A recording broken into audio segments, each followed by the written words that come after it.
बिस्मिल्लाहिर्रहमानिर्रहीम। अस्सलाम वालेकुम प्यारे दोस्तों। अमजद की उम्र अभी बहुत कम थी। उसके अबू का इंतकाल हो गया था। रानी उसकी छोटी बहन थी। अमजद की माँ दूसरों के घरों में काम काज करके वो अपना और अपने बच्चों का पेट पालती थी। उसकी ख्वाहिश थी कि अमजद एक बड़ा अफसर बने, इसलिए वो उसकी तालीम पर खुसूसी तवज्जो देती थी। आज अमजद सुबह से बहुत उदास था। वो जानता था कि आज रानी की सालगिरह है।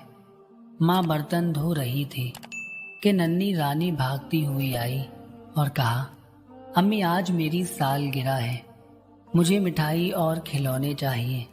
माँ ने पहले तो उसे समझाया कि हमारे पास इतने पैसे नहीं हैं कि हम ये फजूल खर्ची करें, मगर रानी ना मानी और रोने लगी।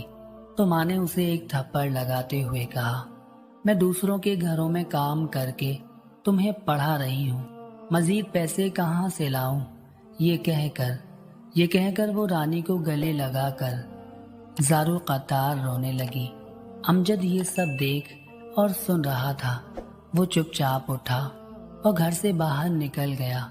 अचानक उसने एक फैसला किया कि वो सीधा मजदूरों की बस्ती में पहुंचा और एक ठेकेदार से कहा, साहब जी कोई काम है तो मुझे उस पर लगा दें।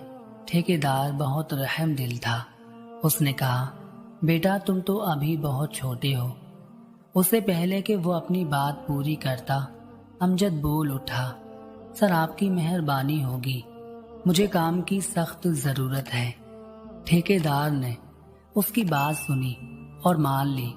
फिर अमजद सारा दिन एक कमरे में सफेदी करता रहा। शाम को वो पूरे 200 रुपए लेकर बाजार गया, बहन के लिए मिठाई और फ्रॉक खरीदी और खुशी खुशी घर में दाखिल हुआ और रानी को आवाजें देने लगा।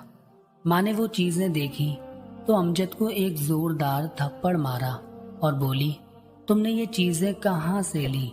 क्या तुमने भीख मांगी थी? अमजद ने अपने सफेदी से भरे हाथ माँ के सामने कर दिए और कहा, माँ जी मैंने भीख नहीं मांगी बल्कि मजदूरी की थी।